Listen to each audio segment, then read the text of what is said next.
You're listening to A Book with Legs, a podcast presented by Smead Capital Management. At Smead Capital Management, we advise investors who fear stock market failure. You can learn more at smeadcap.com or by calling your financial advisor. Welcome to A Book with Legs podcast. I'm Cole Smead, CEO and Portfolio Manager here at Smead Capital Management.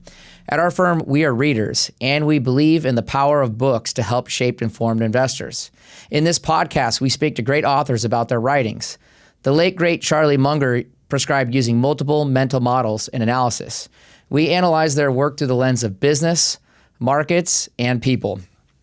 Thanks for joining me today. In this episode, we will look back at another era of influencers who were royal, famous among other aristocrats, and could be wealthy too. Adrian Tinniswood is joining us to discuss his recently released book, The Power and the Glory, Life in the English Country House Before the Great War. His work focuses on Britain and small piece of continental Europe in the late 19th century up to about 1914. To give you a little background on Adrian, he's the author of many books, I think as many as 18 on English history, including what I noted was War and Madness in 17th century England, which was shortlisted for the BBC Samuel Johnson Prize. He is a professor of British cultural history at the University of Buckingham and an adjunct professor at Maynooth University. He was also, I will note, awarded an Officer of the Order of the British Empire by Queen Elizabeth II. He is joining us today from West Ireland. Adrian, thanks for joining me today. Thank you very much. It's great to be with you. Yeah, this is. We were kind of talking about before why I kind of fell in love with reading your book and reading the story. It does obviously have some Americans, so I'm kind of selfish when I get to go through it. But we like studying wealthy people. It's one of the things we ask. What is like in past eras. What did they do and what influenced them. But I'd love to start it out by just asking what inspired you to write this history in particular. That's a nice start. A few years ago, I published a book on the country house between the two world wars, a book called The Long Weekend, which was a period of huge change for British society and British country house life. And I followed that up with a sequel, if you like, on the country house after the Second World War. Again, a period of great sort of change. And I just wanted to complete the trilogy. So going the wrong way round, but The Power and the Glory, although the last written, is the first in this trilogy. And I started off thinking this was the golden age of the country house. This was the last great age of the British stately home. And I just wanted to explore some of those kind of orthodoxies, if you like, and see if we could sort of challenge some of the conventional wisdom about country house life before the Great War. Sure.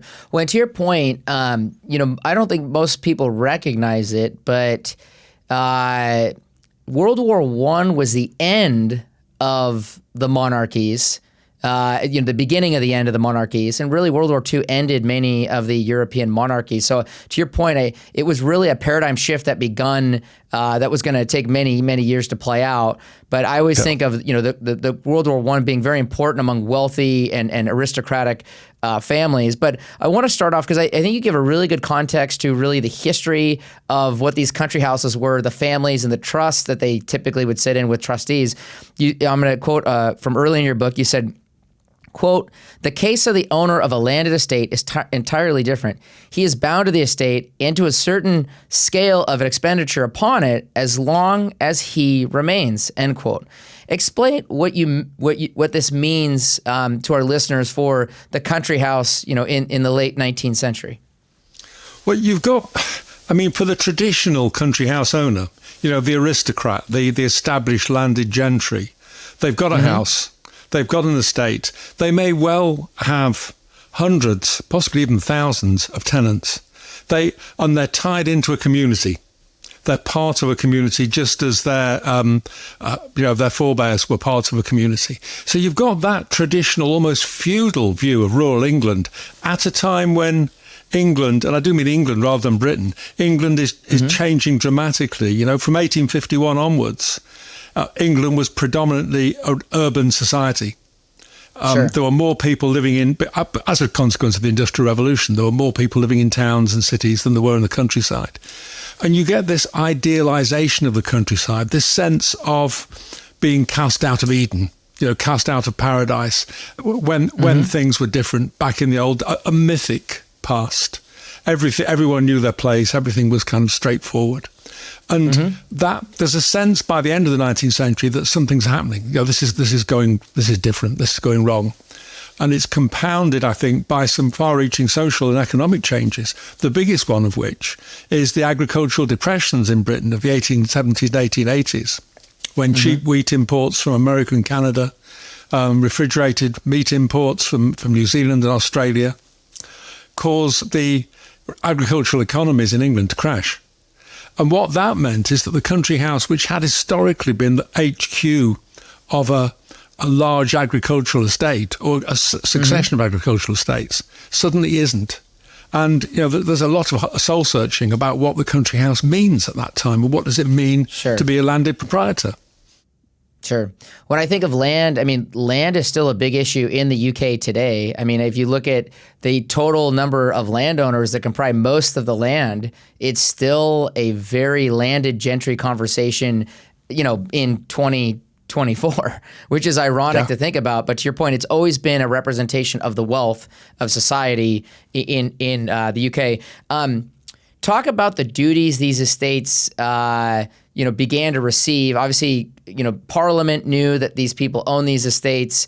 They knew they had money more typically. How did the taxation of these estates go down, and how did that change over time? Oh, that's crucial. I think you've actually put your finger on probably the most important change in a 100-year period between the 1870s and, say, the 1970s. In 1894, you see the introduction of death duties, of a tax on the transfer of assets on the death of the owner, and they're really small in 1894. They're a percent or two. By the 1930s, on big estates that are worth more than £2 million, and in the 1930s that really does mean big estates, you're being charged 40% of the value on death. By 1950, you're being charged 80% of the value on death. Wow. You've got to find 80% of the value of that capital asset.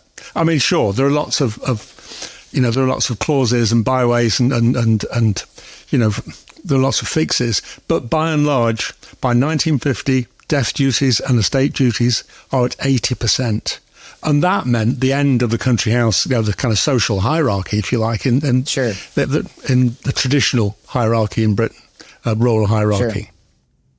Well, yeah, the old saying is, if the more expensive something is, the less you use it. And to your point, taxes become a cost on use. These were gentry, these were nobles. Some had money, some were, the family money was getting fewer and fewer and fewer. But they were also just weird people, normal people. They were just a mix and hodgepodge of humanity. I loved learning about the 5th Duke of Portland's home, Welbeck Abbey. Could you kind of teach us the oddities of this home? Because I think it's an interesting way of thinking about, this is a great, second, third, or fourth home for someone. What did that actually mean, and how bizarre could that be?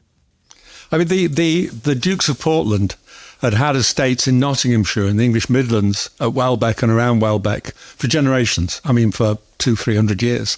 The 5th Duke of Portland, though, for reasons we still don't quite understand, he became increasingly reclusive. It started, he had a townhouse in London, and he put up kind of frosted glass around the gardens so that neighbours couldn't look in, which is an odd thing for a duke to do, because people just generally didn't look in. That was weird. Yeah. But then his main ancestral seat, Welbeck Abbey, that you mentioned, he started to go underground. He started to build tunnels under the estate so that he could go to and fro to the nearby station, in a carriage, which was then lifted onto a flatbed truck, so he didn't have to see anybody, and taken down to London. Wow. And it reached its kind of climax, I guess, when his heir, the 6th Duke of Portland, arrived after his death in the 1870s.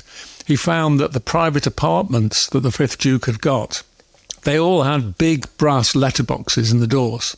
so servants could shove food through and collect empty plates. They all had lavatories in the corner with ducal coronets on the top.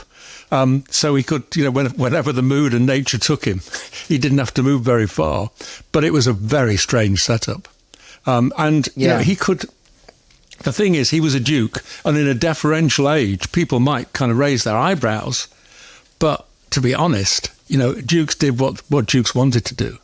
You don't find, apart from a few kind of Republicans and radicals, you find Britain, even in the 1870s and 80s, a deferential society, one with careful social hierarchies, which are observed, and the rules that go with them are observed. So people kind of knew that the Duke was weird, but, so what? There are lots. One of the things I found in researching the Power and the Glory is that there are a lot of weird landowners, an awful lot. Yeah, no, and I that's the other thing is I think, I think people often would assume, I think of them like pro athletes. They're good from far, but they're far from good. And I think that's what we can take away from your book as well. I loved, you talk about the tunnels. I mean, two cars could go next to two carts, I should say, horse carts could go next to each other in the tunnel. And I think he had an elevator which would then lift his horse cart up into the home so that he never had to be outside and be seen. And it has almost kind of like use a movie, an Edward Scissorhands feel to it, where he was a recluse doing whatever he wanted, with also machinations of objects and tinkering that, open floorboards were in the floor of a nice house. Yeah. No, I mean, you're right. And he actually built an underground ballroom, and he had another lift. So guests could arrive at Welbeck Abbey in their coach, in their carriage, and the lift would take them down to this underground ballroom, so they didn't have to get out. But he never entertained. He didn't actually sort of, he never had balls. It's the most peculiar setup. Was it the Duke's home where you commented, and I'm trying to go off notes here, and you commented the Duke's home did host an event where obviously Franz Ferdinand attended, but it was for hunting, I think, and you joked around that history would have been massively different if events had played out differently at the Duke's home, and really speaking to how important some of the people were that would attend these events in the English countryside. Sure. I mean, the fifth Duke's successor, who was a cousin, the sixth Duke of Portland, he was a great entertainer. I mean, he was a great sportsman. He had 2 or 3 shooting estates in Scotland, as well as a house in London and Welbeck Abbey itself. And Edward, Prince of Wales, who will become Edward VII, George V, they were regular visitors. And the incident that you refer to, when Franz Ferdinand in 1913 was part of a shooting party at Welbeck, that's right, one of the beaters dropped his gun, one of the loaders rather, dropped his gun, and it went off, and it just missed Franz Ferdinand's head. And the Duke of Portland, the sixth Duke, said, just imagine what had happened if we'd accidentally blown Franz Ferdinand's head off. There would have been no Sarajevo. Maybe there would have been no World War I, which is a strange thought, isn't it?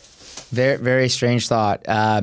So you talk about this term, the Nouveau Riche. Can you explain, when the Nouveau Riche would show up in the English countryside, how was that looked at? How was that accepted? Because you start to get into what I'll call old money versus new money, and there was also this idea of nobility versus money. So how would the blue blood snobs, if you will, deal with the Nouveau Riche?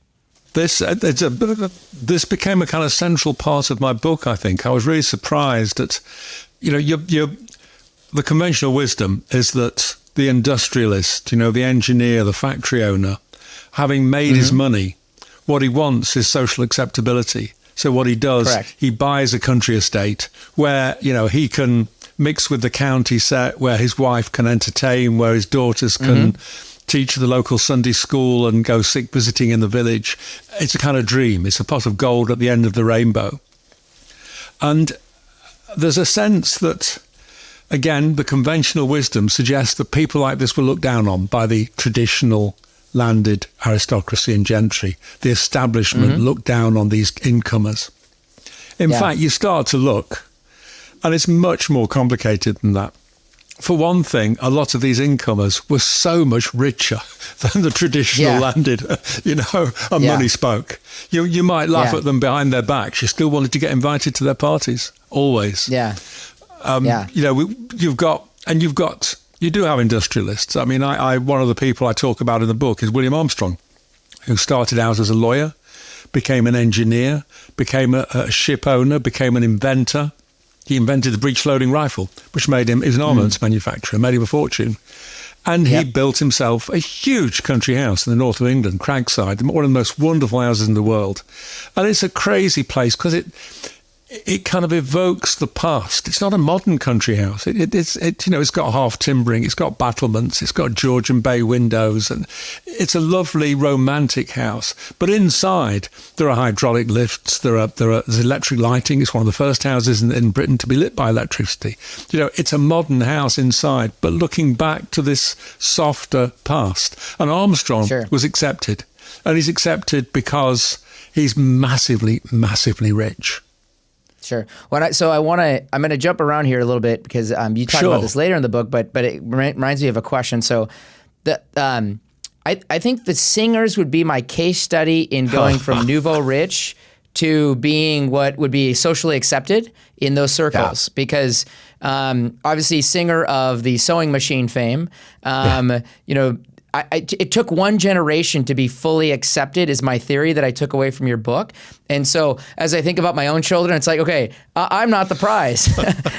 They are the prize. You're doing it for them. You're doing it for them. Yeah, is that a fair assessment, that it took one generation in each case to usually be fully accepted? It depends, I think. I mean, we need to explore the singers who are among my favourite people in the entire book, I've got to tell you. Isaac Singer, as you say, he patented the sewing machine and made a fortune out of it. He amassed a huge fortune. He also amassed a huge family. At the latest count, it's something like 24 kids by a variety of wives and mistresses. And he wasn't always particular. Elon's got a number to shoot for now. You said that, not me. Okay. but yeah, he has this enormous fortune, this enormous family, and he finds himself rejected by New York high society. He's American. He lives in New York. He's rejected, and his wife, they're rejected by New York society. They move to Paris and then to England. And he builds himself a country house, an enormous country house. Now, he dies he's accepted by local society. He's looked down on a bit by some of the more established landed types. Sure. But his son, Paris Singer, and we're in Brooklyn Beckham territory here. He's called Paris Singer because Paris is where he was conceived, and he makes the house even bigger. It's a place called Old Way Mansion, and it's a wonderful, wonderful house. It's in need of a lot of love and care at the moment. It's not in a good state, but it's fantastic. It's like a miniature Versailles. It's this vast French chateau in the middle of the Devon countryside in southwest England. And Paris, again, is so massively rich. Paris would... If he was around in the 1940s and 50s, we'll say he was part of the jet set. He's got apartments in Paris, in New York, in London. He eventually wanders down to Palm Beach and decides to build himself a resort. I mean, Paris Singer starts Palm Beach. Sure. But while he's in England, he plays the part of a landed gentleman. He actually adopts the role. And there's a sense in which these incomers, they played the game. Some of them, sometimes they didn't want to, and sometimes they would sort of skip it. But most of the time, they would play the game that would earn them social acceptance. Sure. Yeah. Because I also think, he got his way all the way to a role in the coronation of the king as well. Yeah. So it wasn't just the nobles accepting him. This was all the way to the royal family. Yeah, absolutely right. And partly that's because Edward VII, when Queen Victoria dies in 1901, but for the last 30 or 40 years of her reign, Edward, Prince of Wales, is the public face. After her husband, Prince Albert, dies, she retreats into mourning, and Edward, Prince of Wales, is the face of royalty. Now, Edward accepts his set called the Marlborough House set, because Marlborough House was where he lived in London, and his friends that he gathered around him. They're a different type. They're not the traditional courtiers. You've got bankers, you've got industrialists, you've got Jews. In a fiercely anti-Semitic society, Edward, Prince of Wales, and later as Edward VII, he surrounds himself with Rothschilds and Cassells and Baron Hirsches, and these are people who traditionally are outsiders. They're not part of British society. But if you're going to go for a big party, these people could throw quite a party. And if you're going to go out to all hours of the night, I mean, these are people that had the money to do that. Isn't that just kind of, he was yoking himself to the lifestyle he wanted? Absolutely right. And they paid for it. They bankrolled it. One of the reasons, not the only reason, but one of the reasons he surrounded himself with very wealthy Jewish financiers was because they could cough up when he was hard up. And he was quite often. He's in debt quite a lot. Ernest Cassels was acted as his banker. And, when he made losses, Ernest Cassels sucked them up. When he made profits, Cassels gave him the money. So there were practical reasons for it. But it did mean that it broke down a lot of those traditional social barriers. Hi, I'm Cole Smead, CEO and Portfolio Manager here at Smead Capital Management and host of this podcast. If you enjoy this podcast, I'd like to invite you to check out smeadcap.com. At our firm, we are stock market investors. We advise investors who fear stock market failure with a discipline that has proven success over long periods of time. Learn more about our funds at smeadcap.com. Past performance is not indicative of future results. Investing involves risks, including loss of principal. Please refer to the prospectus for important information about the investment company, including objectives, risks, charges, and expenses. Read and consider it carefully before investing. Smead Funds distributed by UMB Distribution Services, LLC, not affiliated. How often was the wife a main cog in the social circle? Because you often had these patriarchs coming in, buying these estates, but then the wife had a role to play either socially or with the tenants on the estate. Can you explain the wife's role in that? I can, and I think the wife's role has historically been underplayed. We talk about Isaac Singer building Oldway or William Armstrong building Cragside, but you can't actually imagine their wives not having a part in that. You can't imagine that, at least them not choosing the drapes, for heaven's sake. That they're involved in the creation of the house, and they're also pivotal towards the entertaining in the house. They would distribute alms to the poor. They would play kind of Lady Bountiful. They would organise charity events. They would sit on committees. They played a part in the county. Some of them in the nation. And we tend to think of the husbands doing that. Quite often, the wives have been hidden in history, and they had a much more pivotal role in country house society. I think certainly when it came to entertaining, they did. Well, especially for the Victorians who believed in philanthropy, it was an ideal that they thought highly of, and therefore the Victorians really kind of dominated, to your point, the philanthropic endeavors, and that's one of the things I took away from your book. Yeah, I absolutely. I mean, some more than others, but I mean, I've just been reading. He doesn't figure strongly in my book, but I've just been reading about Edward Guinness, who was from the Guinness brewing family, and he had half a dozen country houses in the 1890s, early 1900s. He got shooting estate, he got houses in Dublin and London by the coast, and he was a really, really rich businessman. I mean, one of the richest men in the world in 1900. But he's also, he's a tremendous philanthropist. All the Guinnesses were. So he pays for and builds worker housing. He improves tenement housing in Dublin and in London. He gives money to the poor. He gives money to the church. And he does that partly because he's a good guy, and that's what good guys did then. But also he wants peerage. He wants a peerage. He wants a title, and he gets it. Yeah. He doesn't actually buy it, but he earns it, let's say. Yeah. So when the Carnegies came over, they rented with an option to buy their property.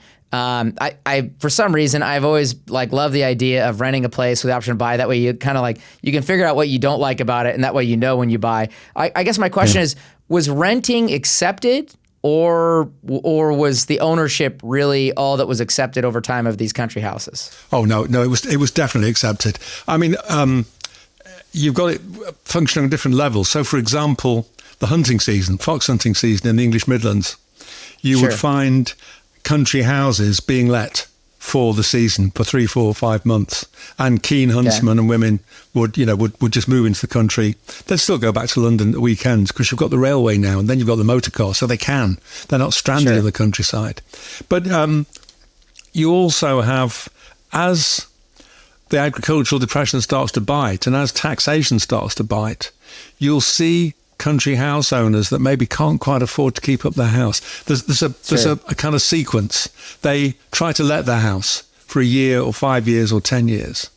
Then they'll start selling off the library or something like that. They'll sell off parcels of outlying land. Then art was another that you talked about. Absolutely. Yeah, then they will start to sell off the arts, and eventually they will sell off the house. But letting the house and being a tenant was perfectly acceptable. Absolutely was. There's not a kind of any gradation between owning and renting. So if you want to rent a house, you're up there. Yeah. And so the social history of this, though, as you're talking about the American wives that start to show up among these, gentry and these country houses, an American wife was very accepted by society, but an American husband wasn't necessarily accepted. Is that a fair way of understanding the social history? It's quite fair, but the American wives weren't all that accepted quite often either. I mean, their money was, but people wanted to send a check, not to bother coming themselves. At one point, Consuelo Vanderbilt is the famous example. Yeah. She was basically sold to the Duke of Marlborough by her socially ambitious mother, and she was very unhappy. And not just because her husband was a bit of a creep. She was unhappy because she wasn't accepted at all by in society to start with. But you're right, those kind of bartered brides we know about. There's something like 128 American heiresses who marry into the British aristocracy around about the turn of the century. The men we know less about, and they are accepted. But again, they tend to come with a fat bank balance. So Andrew Carnegie at Skibbo, you've mentioned, William Waldorf Astor at Clifton and Hever, Isaac Singer at Oldway. These are very rich people indeed. And sure, there might be a few kind of sneers behind people's backs, but by and large, they actually assimilate into British society very well indeed. Occasionally, there are mistakes. I mean, one of my favourites is Andrew Carnegie, who you mentioned at Skibbo, he and his wife Louise. They having rented Skibbo and then buying it and then extending it massively, they found out one day in 1902 that Edward VII was going to pop in and see them, and they had like an hour's notice of a royal visit. It happened to be in the neighbourhood. It heard, and he just kind of was going to go and see them. They were petrified. They're running around like mad things, and then for some reason, Edward VII turns up, and Carnegie invites him into the library and proceeds to recite a massively anti-British poem by an American poet called Joachim Miller. And there's this line in it which is something like, "Hail to thee, fat Edward." And at that point, Carnegie stops and says to the king, "That's you, sire." And the king is really sensitive about his weight. He really is. He's quite fat. His friends used to call him Tum Tum behind his back. And he really is not impressed. And I don't know what Carnegie was thinking of, but I'd love to have been a fly on the wall to see that. Yeah, when I think his daughter bailed him out by blessing him with flowers, and then he also said, here's flowers for the queen as well, and kind of like taking the cutest thing in the world and causing what was said prior to go away. Let's also talk about, you have a few pages on the real estate agent. So if you're the agent at Knight Frank and you got a country house to sell because someone eventually has to sell it, you were obviously going to wealthy people in London, but you would be appealing to Americans too. Yeah, and you can see in some of those turn of the century advertisements in magazines like Country Life, which was Country Life then and now, was where you went to for your big country house and your house for sale.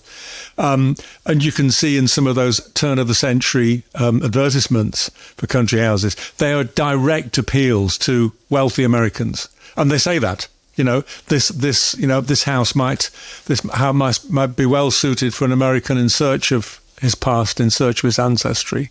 They aim their advertising at Americans. So under the heading, you talked about this a second ago, but I want to come back to it. You talked about, how there was anti-Semitism in England and British society. Let's use the Sassoons maybe as an example. They were not necessarily accepted at the beginning, but that would change over time. To a certain extent, I mean, they were accepted in the end because they were a very close part of Edward VII's circle. Reuben Sassoon and Albert Sassoon. These guys they're part of a Baghdadi Jewish banking family, an import family, with interests in Bombay and in Persia, as it was then. They're immensely rich. They are part of Edward VII's circle, and that helps. But then you've got Philip Sassoon, who is a little bit later than my book, but Philip Sassoon, who's the next generation. And yes, he's accepted. I mean, he's part of the government.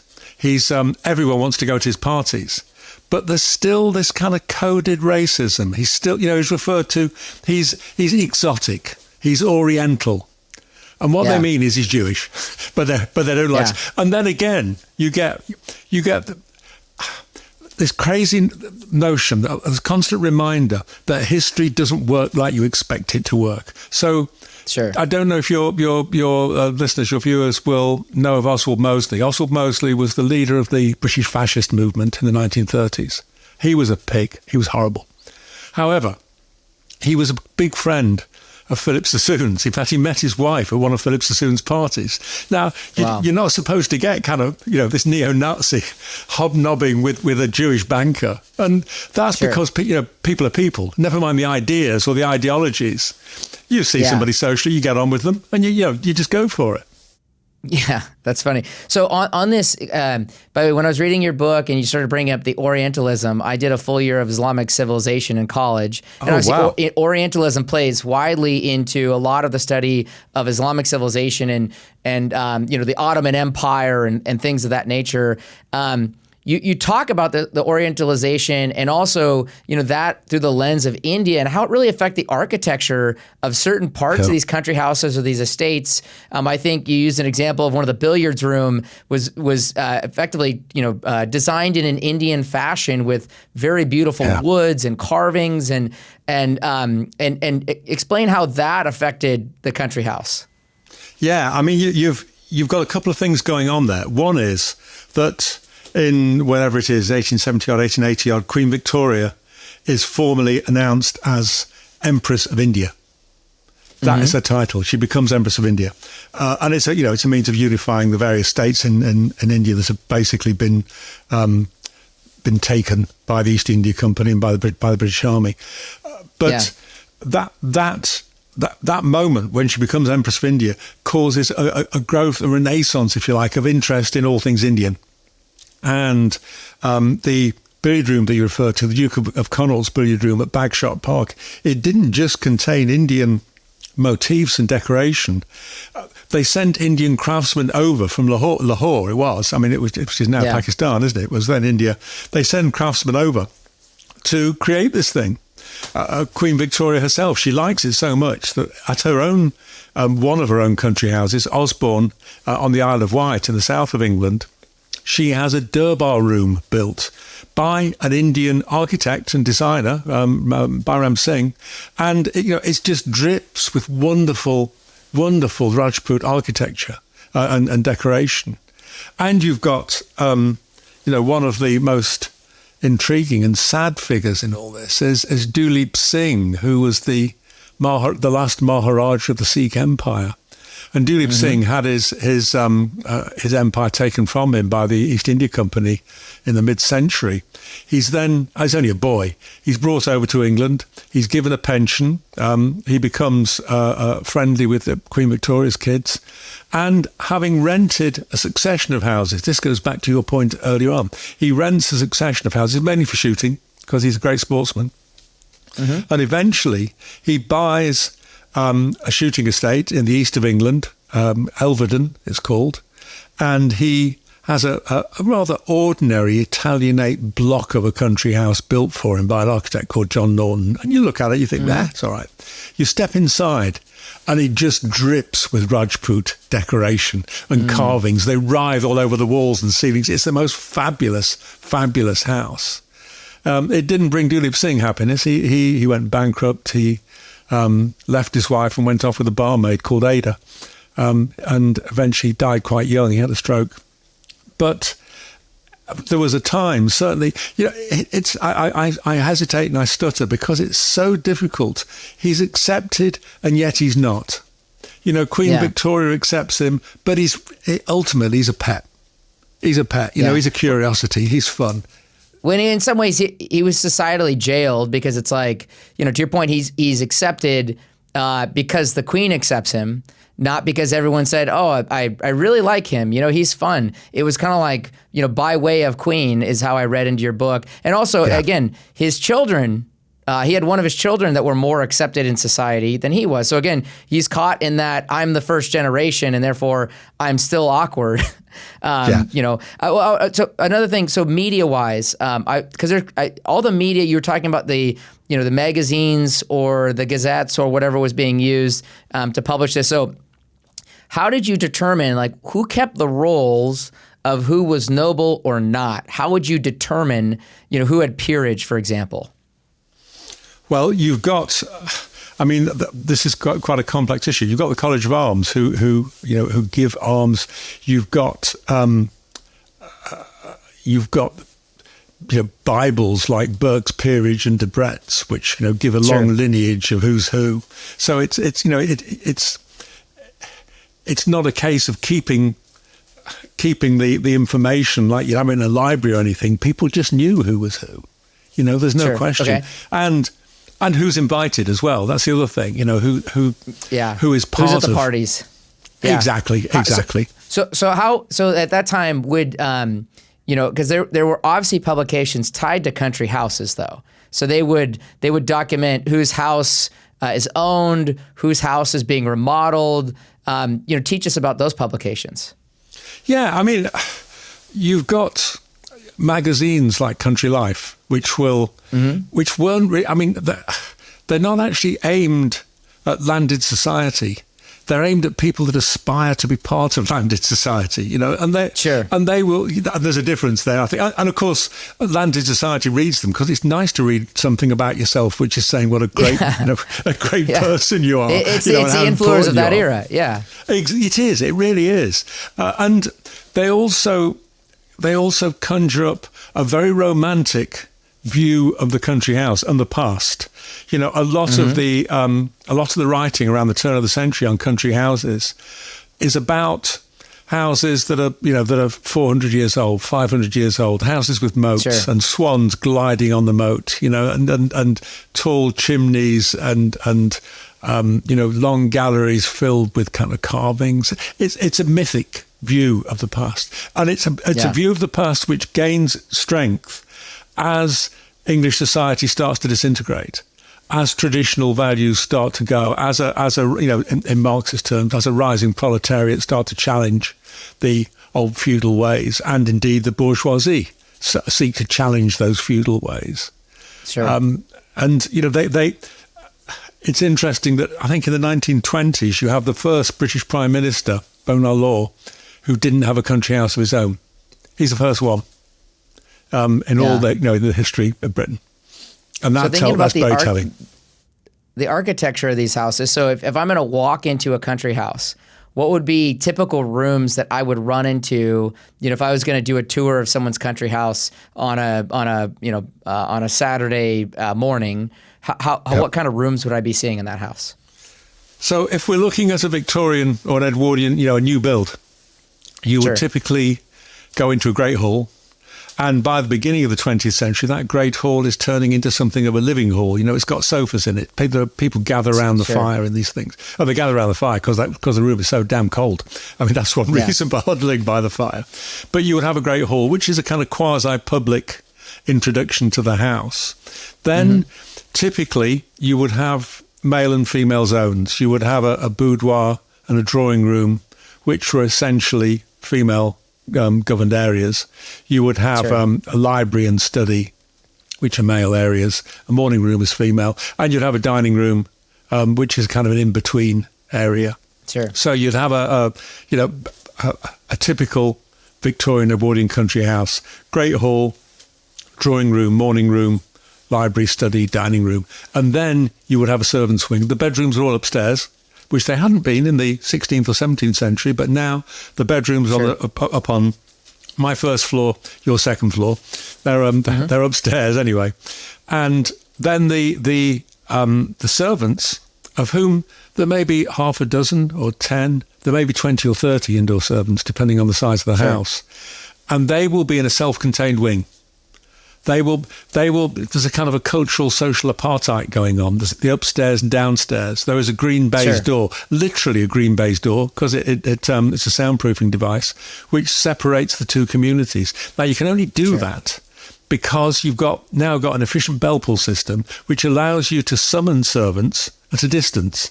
Before you had a bell pull system in the 17th, early 18th centuries, you had to yell. You had to yell for a servant. You had to lean over the banister rail and shout. So because of that, servants tended to be in the main body of the house, waiting to be summoned. Well, now you put them in a separate block, and they are predominantly lower middle class and working class or labouring class, drawn from there. Not all of them. I don't know how far we want to go into the composition of the downstairs side of the house, but in a big house, you would have a chef who was maybe French or Belgian or Swiss, a male chef. You would have the woman of the house might have a Swiss lady's maid. The man of the house would have a valet. And then we've got kitchen staff, we've got housemaids. As I say, we may have, the Astors had 28 indoor servants around about the end of the Post-World War. It's a lot of people. We hope you're enjoying the podcast. You know, we work hard putting together this show, but we work even harder for our investors at Smead Capital Management. At Smead, we believe in disciplined investing, which is why the Smead funds have a proven track record of long-term outperformance. If you're an investor who fears stock market failure like I do and want to invest in wonderful companies to build wealth, we invite you to visit smeadcap.com. Past performance is not indicative of future results. Investing involves risks, including loss of principal. Please refer to the prospectus for important information about the investment company, including objectives, risks, charges, and expenses. Read and consider it carefully before investing. Smead Funds distributed by UMB Distribution Services, LLC, not affiliated. So what I'd love to go to next is, how problematic was a castle? I mean, the thing I took away is like, the last thing I want to get for a country house is a castle, because it seems that was a very tough building to work, live in, do anything with, to modernize. Is that pretty fair? Yeah, but it's old. It's old, and because it's old, it's attractive. You're cool. Right. It's cool. Exactly. And people put up with a lot.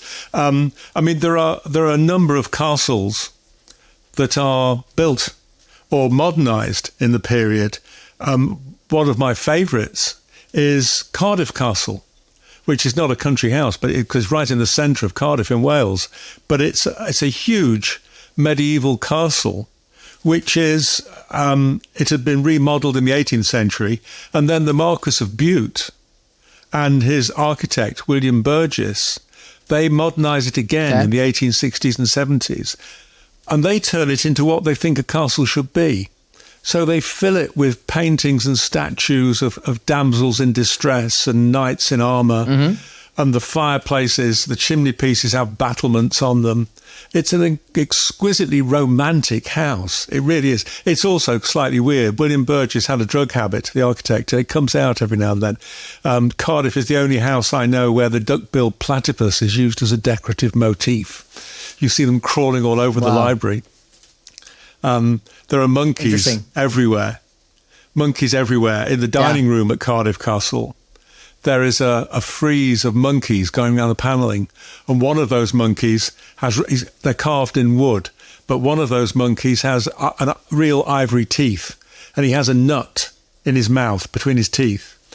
And the Marquis of Bute used to have to ram this nut down his throat And that was the way to summon the butler to bring the servants to get the food into the dining room. It's so weird, so eccentric, but it's a wonderful house, really wonderful. I was going to pivot to the garden because you talk about the garden. I thought the most interesting question tied to the garden, and you pose, I think this is from a publication that you quote, the question at issue is a very simple one. Is the garden to be considered in relation to the house and as an integral part of the design, which depends for its success on the combined effect of house and garden, or is the house to be ignored in dealing with the garden? End quote. Yeah. Didn't it just depend on the owner's view of that question? Well, yeah, but there's a battle in the 1890s between architects and plantsmen. The plantsmen, led by figures like William Robinson, who was a plantsman, you get the plantsman saying it's all about flowers, it's all about plants. Sure. You get the architects saying it's all about structure. You know, if the structure's all right, yeah, you can put in a few flowers here and there if you like, but basically it's about the terracing and the steps and the ornamental pool. And this was a really vicious battle. It took two of the most famous garden designers of the period, Edwin Lutyens, the architect, and Gertrude Jekyll, the garden designer, who worked together to create some of the finest gardens in Edwardian England.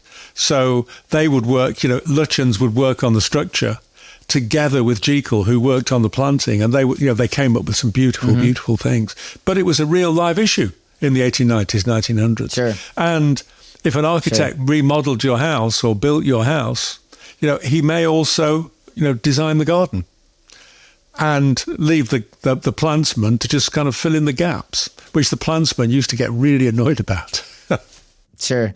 Well, so I thought a lot about the amenities because you discuss, various amenities. So for example, gas used for lighting, and you commented on one of the houses, it used sewer gas, and you thought it was just for lighting, and no, it was actually to just get rid of the sewer gas, which could be a problem to the house. This was Tettenhall Towers in the English Midlands, where a guy called Thornycroft, he had a thing about sewer gas. He was really worried about sewer gas. He thought sewer gas was going to kill us all. So he invented this elaborate system of chimneys and towers, which took the sewer gas up from the sewers and burned it off. He thought every street in London should have some kind of sewer gas outlet. He was more than a little crazy. This is the guy who wanted to pipe fresh air from the English coast into London so that Londoners could have fresh air. Not surprisingly, he didn't find any takers. Sure. That's funny. How about hot and cold water? Because you talked about some of the issues that, depending on the estate, how do you get water uphill, for example, could be an issue. How would they get hot water, though? Yeah, I mean, you've got coal fires, you've got coppers, you have sort of tanks that you could heat, you've got boilers that you could heat, and of course you've got servants who could bring buckets of hot water, to fill the bath in your bedroom. Some of the older families are quite slow to adopt new technology like hot and cold running water, like bathrooms, and that's because they've already got labour-saving devices. They're called servants. You're not carrying the coal up and down the stairs. The prehistoric machine. Yeah. Exactly. So they're quite slow. And you tend... Go on, sorry. Oh, I was going to say, and you get into there's the tension, right? There's the tension of, it's like, I literally put in my notes in your book, Luddites, right? You get the Orwellian tension of, well, do we upgrade to the newest machine because it might cost Bob his job? Yeah, that's right. And, this goes back to something you were talking about earlier, that social noblesse oblige, if you like, that social obligation to your employees and to your tenants and to the people who on your estate is really strong in a lot of cases. And so, yes, they were quite strong. You tend to find, not always, but you tend to find it's the Nouveau Riche industrialist who is the early adopter of new technology, because he or she, but usually he's found out what it will do in his factory. It will make him a lot of money, new technology will. So he's happy to bring it into the house. He's happy to light the house with gas or electricity, of course. He's happy to get a motor car and do away with his stable hands and his horses because he's seen what technology can do for him. Sure. You also talked about the tension, though, of what it's like to have all this help in the house. So, for example, you obviously would have a very close relationship, which, got more departed as they were, more removed, but they would know a lot about the families that are in these houses, their wealth, their jewelry, everything like that. Can you kind of talk about the problem that could come up with, staff that weren't very trustworthy and the crimes that could come off that? Yeah, the servants were generally regarded as being dishonest. They weren't, a lot of them, but if ever there was a theft, you blame the butler, and there are lots of cases as well of the butler did it, or a footman stealing, or a housekeeper leaving a window open so that a burglar can come in the night and take stuff. There is a tension there, certainly, between servant and master and mistress. But by and large, I think, they were, I made quite a lot of them in the book, and that's partly because I think, there are some strange stories there there's one about a footman who he thought he was so clever. He stole his mistress's jewels, and then he sent a letter down to his mother, a sealed letter down to his mother in London, asking his mother to send this letter back to the house, offering to give the jewels back if a ransom was left. The trouble is, he used the notepaper. He used the notepaper from his employer, and the ink that his employer had used on the notepaper. So the employer took one look at this and thought he did it. Quite rightly so. Yeah. And of course, you get all kinds of crime prevention devices. You'll get bells on windows. You'll get chains on doors. The advice was, if you have a dog, have a small dog rather than a big one, and keep it sort of tied up in the house so it barks but doesn't actually attack an intruder. One of the reasons for keeping it tied up was that burglars were known to put poisoned meat through a letterbox so the dog could eat it and then pass out, so it was safe to get in there. Sure. So, because I think at the peak, you talk about the staff, or maybe it was 1901, you said there were 1.3 million staff working in country houses. So this was a massive industry in the sense of, population that were doing some sort of role in those houses. So, even if you had, let's just say you had, 5,000 events that were crimes, relative to the people that are working in these houses, that's a pretty good success rate that the wealthy are dealing with. Let me take it one step, because I also, the other relationship is, you talk about the houses that burn down. I think you talked about like gas explosions or electricity, problems before we had fuses being a common issue. And I think the one I remember the most was Ragley Hall, where the owner had a list of rules to do. And it was like, stay calm, first off, don't be frightened. And you use it in the book as a way of understanding kind of what the fire rules in that house were. Yeah. And some houses didn't bother, but some houses like Ragley were really well prepared in that you're right. You had regular drills. Some of the big houses had their own fire brigades. The firemen drawn from estate workers and their own fire engines as well. Merriweather and Company kind of cornered the market in small fire engines, which were, by today's standards, they weren't very effective. And also, you needed to get a water supply. It's an amazing number of houses I came across that burned down in a winter because the fire brigade got there and then couldn't break the ice on a nearby lake to get the hose in to put the fire out. But that's funny.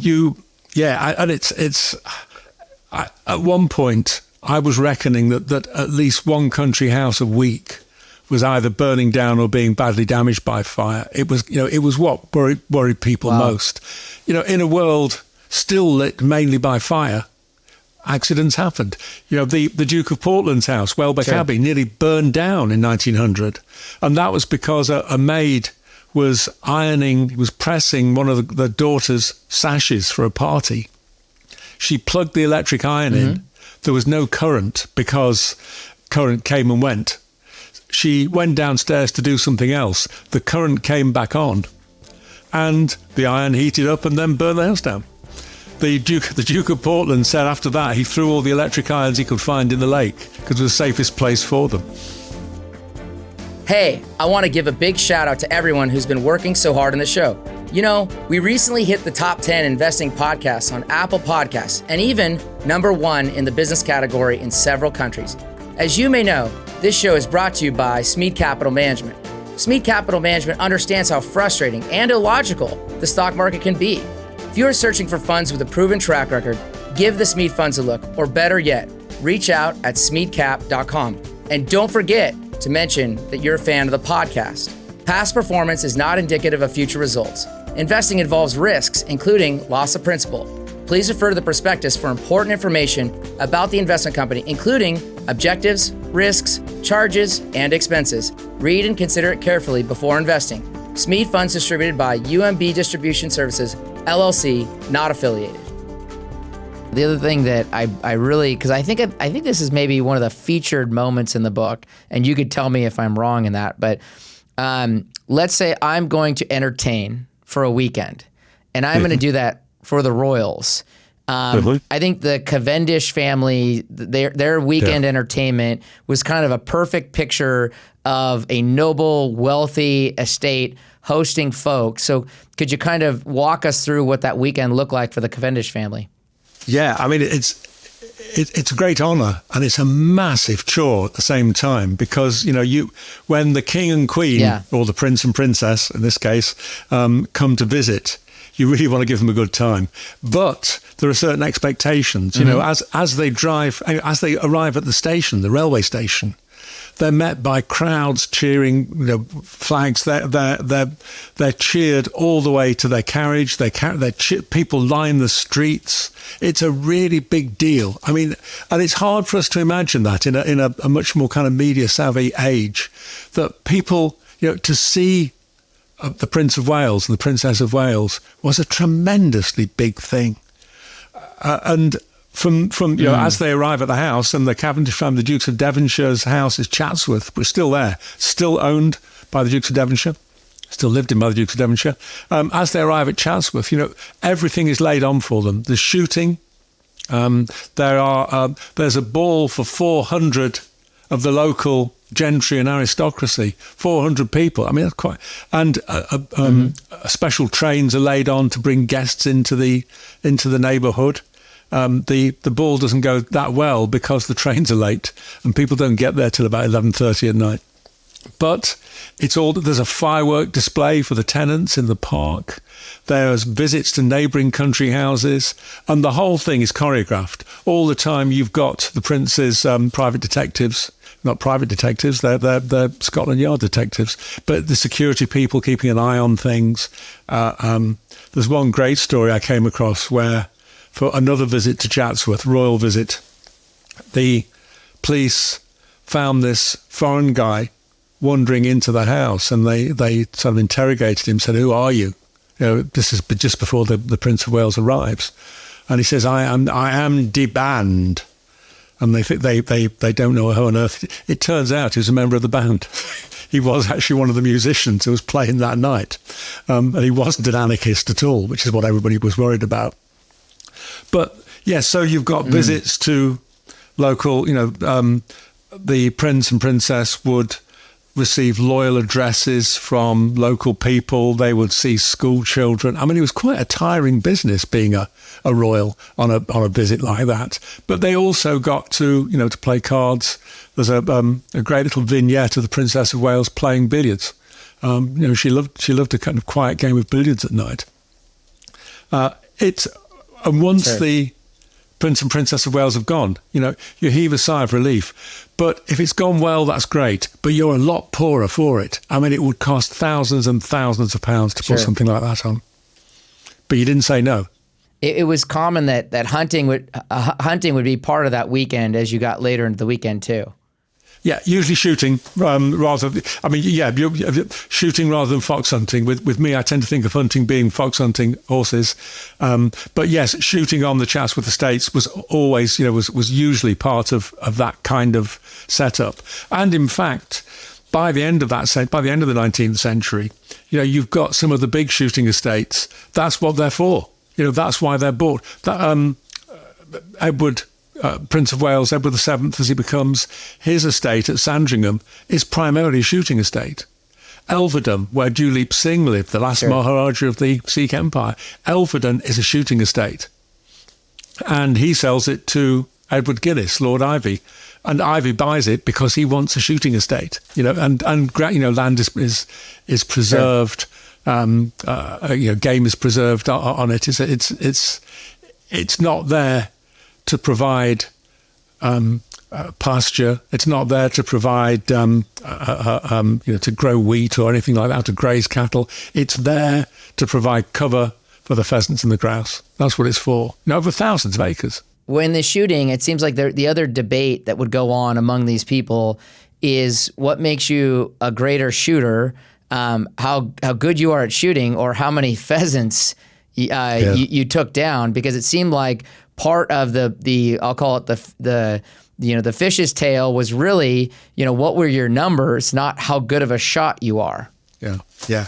And people complained about this even at the time, that all the really kind of convinced, almost professional shooters, all they cared about was their score, if you like. And that wasn't quite the thing. It wasn't quite what decent gentlemen did.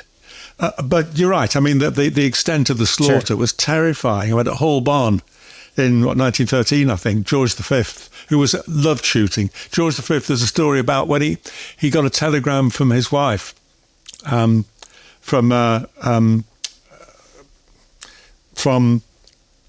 Queen Alexandra, from Queen Mary, saying that his her mother had just died, and would he come back to London? And his response, he was heard as he was getting back in the car from the shooting estate. He was saying, "Well, that's knocked my shooting on the head now, hasn't it?" He was really hacked off because he had to stop shooting. But yes, he and the Prince of Wales. Was he also the one that he skipped a wedding to stay out That's shooting? Right. Yeah, he skipped a one of the royals. He just all out said, "I'm not going to be there." Yeah, I'm busy, basically. That's quite right. But he and his son, another Prince of Wales, who will become Edward VIII, the Wallace Simpson Edward VIII. But he and his son at Holborn in 1913, I mean, they, on a single day, I can never remember the figures, it's something like 3,000 birds they shot. The King, George V, said to his son afterwards, "I think we might have overdone it today." And, it wasn't sport, it was slaughter. I would have never thought that those pheasants weren't there naturally. They had to, in many cases, procure them, feed them, treat them, and effectively it was there like stocking a lake. I mean, they had to stock the fields with pheasants just to be hunted. Absolutely right. That's exactly what it was. Birds were brought in. I mean, at Holborn, they were said at the time that there were so many shot that they were convinced that the owners had actually, had bought in thousands of birds, because they couldn't have, the estate couldn't have sustained them all. Yeah. And again, not quite the thing. Yeah. So there's a lot that we didn't cover, Adrian. We didn't touch on the effect of automobile on the weekend parties. I'm looking here else. We didn't talk about the infidelity, which if you want a little bit of fun and sexuality, you can find out, there's pages of it in your book. There's a lot of fun. I mean, there's the eccentricities to all these characters are just one of the real treasures and make your book such a fun read. But I just want to throw it back to you, Adrian, and ask if there's a story that we haven't talked about or something of the book that you really think is special to you. What would that be for our listeners? We've covered the two big things for me when I was doing the book. One were the incomers, the Rothschilds and the Isaac Singers and the Duleep Singhs, and the important role they played. And indeed, even people that didn't, people who were native Britishers, if you like, but not part of that social milieu. I mean, I was fascinated. One of my favourite characters is Bell Bilson. Bell married the Earl of Clancarty. Well, he was Viscount Dunlow. He became the Earl of Clancarty. And she was a musical, she was a burlesque actress. And she shouldn't have been accepted in landed society at all. In fact, she was. she became a countess. She did all the things that countesses did. She hosted charity things. She presided over dinners. She distributed alms to the poor. She did everything they should do. And yet, this is an actress. The other thing that and again, we have covered it, I think. The other thing that intrigued me was the impact of new technology. Like you say, the motor cars, the electricity, the gas lamps, the steam laundries. The Duke of Hamilton installed a steam laundry at his lodge in Scotland. And the reason for that steam laundry, I was amazed, was that it speeded up things because every week that laundry had to wash 1,800 pieces of linen. That's an awful lot of laundry for a country house, and not even a big country house. And I guess one of the things that we struggle with a bit is hindsight. That, you look at that summer of 1914 and we know what was coming. We know what was coming. We know that a lot of the people attending those garden parties, it was a lovely summer, 1914. And a lot of the people there, a lot of the men there would soon be dead in Flanders. They wouldn't come back. But of course, they didn't know that. As far as they were concerned, it was just another happy summer. And looking back, that gives an added poignancy to it, sure. I think, to the loss, the sense of loss, and the sense of change. Something big was happening. Yeah, it reminds me of watching Gone with the Wind, where everyone's excited for war, knowing that, in hindsight, no one should have been excited for the Civil War here in the United States either. Adrian, where can people follow you going forward? I see you have a website out there. Are you active in social media? I am. I'm Ade Tinniswood, ADE Tinniswood on Twitter. I'm on Facebook. I'm on Instagram. I haven't quite got around to TikTok yet, but that's because I don't do the dances, Yeah. But but Facebook. If people want to follow me, on Twitter or Facebook or Instagram, they're very welcome. Well, it's been really fun, Adrian. I will say, for our listeners, I will say that the part of the book that I think you really will have fun with, like I did, is learning about Earl Russell and how you can, go from being part of nobility in England all the way out to getting a divorce and a marriage in Reno, Nevada. So I'll leave that little breadcrumb out there for our listeners. Our podcast listeners should go out and buy a copy of The Power and the Glory to understand how wealthy or aristocrats of another gilded era dealt with their weekends, vacations, and social events. It also reminds me that money can change wealth, but time doesn't change what the wealthy do and the problems they try to fix. If you enjoyed this podcast, go to Apple, Spotify, YouTube, or wherever you listen to A Book with Legs. Give us a review. Tell others about the books and the great authors like Adrian that we get to have the opportunity to understand and share the world with and through. For our tribe, if you have a book that you'd like to recommend, email podcast@smeadcap.com. That's podcast@smeadcap.com. You can also send your suggestions to us on X. Our handle is @SmeadCap. Thank you for joining us for A Book with Legs podcast. We look forward to the next episode. Thank you for listening to A Book with Legs, a podcast brought to you by Smead Capital Management.